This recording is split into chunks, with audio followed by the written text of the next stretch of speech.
Rassie, it's over here. Hi. Um, Things really seem to kind of improve when you empty the bench. Just some comments on the bench players and the impact and what it's like as a coach when you've got that firepower just waiting in reserve. Yeah, evening everybody, and then the people back home. I know it's already probably close to 12 o'clock at home. So thank you just first of all for the people at home who stayed up and watched the game. And I guess first of all I would say we're playing for them. We're playing for South Africa. And I want to say our captain in his 100th match being taken off because we had to get Andre on who can play loose forward and center, depending if we have a scrum or a line out. So a tough call for a captain to go off at halftime, but when he said it to him, he just took it on the chin, understand. Also, Damien Darlende, that played really well. There was no reason to sub him, but with Andre being able to play both in the scrums and in the back line. So, overall, even Bruin that was subbed at minute 35 because the test match intensity he must get just used to, and I thought he did really well. So when the bench comes on, the guys who started probably soften up the opposition, and then the bench can go and finish it. So yes, even when Mani came up and Sasha went to fullback, so I thought everybody had a good impact. But that impact comes from the players understanding that it's a 23-man effort. In our case, it's 34 guys on tour. So yes, they had a good impact, and but I think overall, the coaches' plans with the coaches made it halftime, made it easier for the guys who came up. They had great impact, and that helped a lot. But the guys who started certainly did the softening up work. So yeah, we're very happy with the bench and the way that they did it. But the guys who started did as well, in my opinion. Good evening, everyone. Thank you and congratulations to you. Rassi, you're making a habit of winning games with 14 players. You did so against Italy and you did so against Portugal. What was your message at halftime?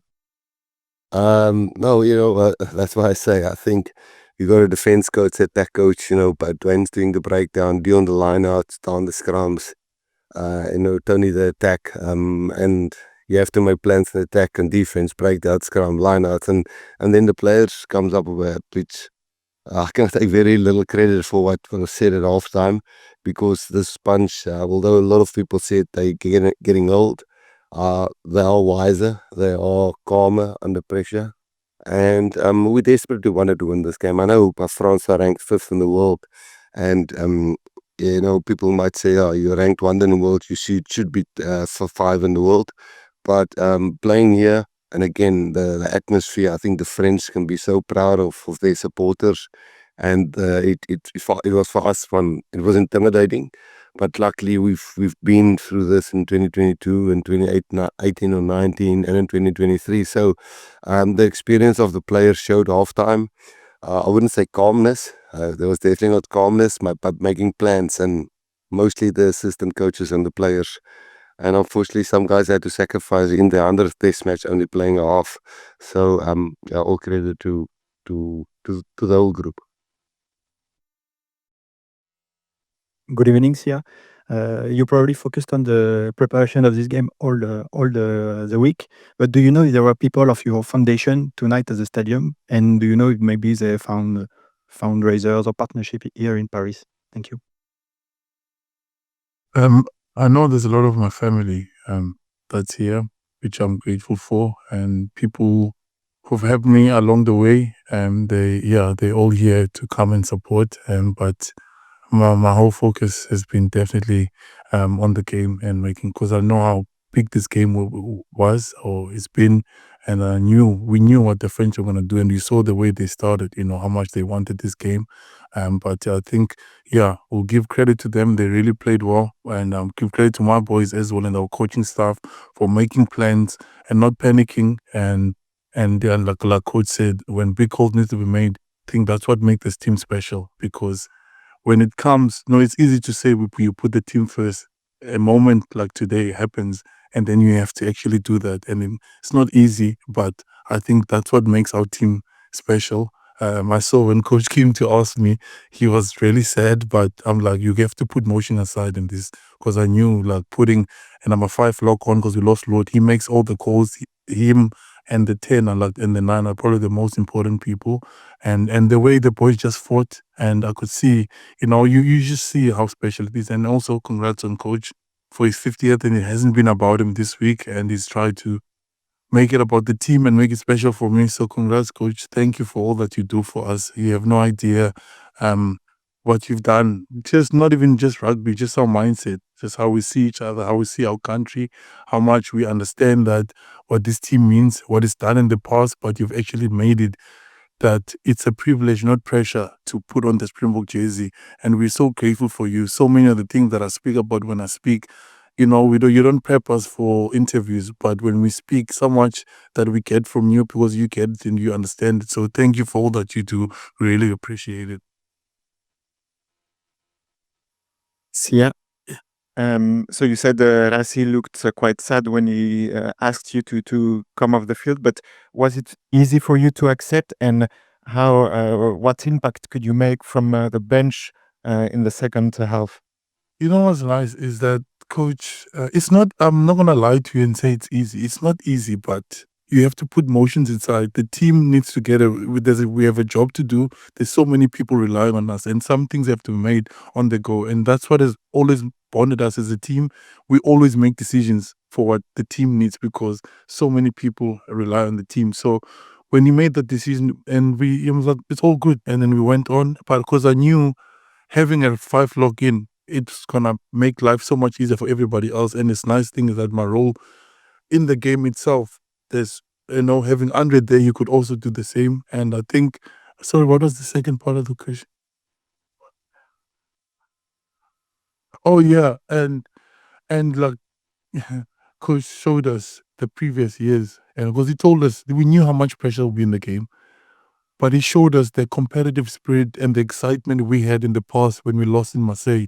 You know how you can't, when you're off, you can sit there and moan and be sad, or you can bring as much energy as you can because we don't have a lot of supporters that are out here. And that's what we did on the bench, is bring energy and try not sit down. And the guys, when they look at us, they don't see us dropping our head. They see us try and encourage them and lift them. And it was all part of the prep coming to the game. So we knew wherever you are, you've got a role to play. So that's what we did when we were off the field. Rusty, yeah. Just the thoughts on the red card. Did you anticipate the straight red? Did you think it was going to go to a bunker at first viewing? We've learned to accept and make sorry. We've learned to accept and there were times when we would really think and it would bother us for the next 10-15 minutes, but we've now been together since 2018. We've learned that now dwelling on something like that just gets you nowhere. The right or the wrong call, you got a red card. I think it was the red. I don't know if it was a permanent red or 20-minute red. That's probably debatable, but the fact of the matter is we got a red in 2022 with Peter Steff, and we got a yellow on Dion Fourie, and it was also a very close game. So that game gave us experience. But just maybe, sorry, does that answer your question? Just on the previous question that the gentleman asked, the impact that they asked that Siya could make off the bench. The biggest impact is when the whole team saw, I said, Siya, you're not going to play the second half. We're going to put Bruin on. And he's saying, totally understand. That impact's enough. Then the guys who goes on knows, hey, our captain has played 100 games, is willing not to go onto the second half for the team to win. And that impact is enough.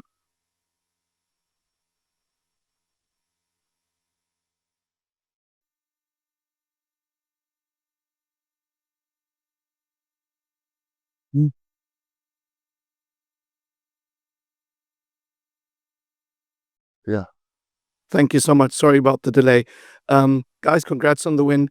Rassie, I'm wondering, for the audience out there who maybe doesn't know Siya off the field, what does he mean to South Africa and what does he mean to this team? You obviously appointed him to captain this, but what did you see that maybe others didn't see before he was given this role?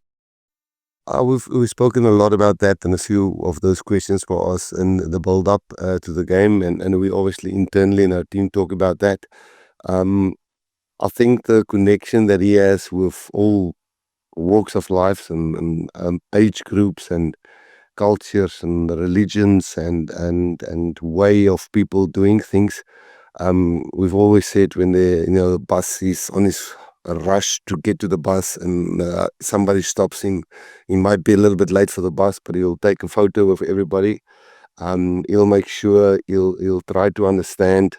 We've got Muslim players in our team, we've got Christian players, we've got colors, we've got black, we've got English, Afrikaans, we've got farm boys, we've got guys from township, we've got private school boys, we've got people who did not even have matric final year in school. There's guys who's got degrees, so the thing is that I love about Siya personally is that he can sit down with probably I know Vincent is a guy that has done a lot for him, and he's a very wealthy and great man, and Siya can chat to him, but then Siya can chat to a boy that's struggling, who's in a wheelchair and want to get some hope.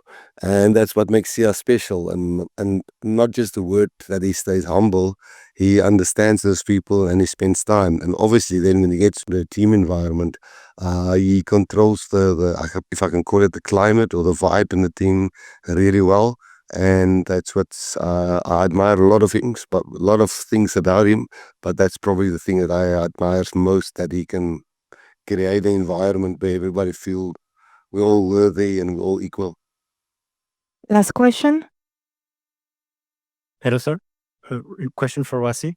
Were you surprised about the fact that the physicality of the French dropped a lot in the end of the game and your players took advantage of it in the last 20 minutes? All the way here. Sorry, I couldn't see where you need a hand. On the top, yeah. Oh, there, sorry, sir. They haven't played for a while together. I know they played top 14, and that definitely plays a role. You could see that they're planning really well in this game. We knew they're going to maul a lot. We know the way they referee in top 14 is the mauls, is straight up stopping. There's not this technical stuff and stopping a maul, and we prepared for that really well. We know they've got a lot of players missing, like we've got a lot of players missing. But no, them dropping off in the second half, maybe sometimes the way we play puts pressure on them. And in 2022, when we last year, they put on the gas, the foot on the pedal in the second half, and we remember that. And we remember that. Listen, they were also down for 14 men for 10 of the last. So 30 minutes, till minute 74. So that gave us a little bit of breathing space. We did miss a few kicks at penalty. At goal. That could have got us into the lead. But I am pleasantly surprised that we beat them with 15 points. That we didn't expect. I thought it was going to be a drop goal or penalty at the end. Yes, so we're thankful for that, but I think it's maybe just a French team who's played not together for a very long time that maybe caught up with them a little bit.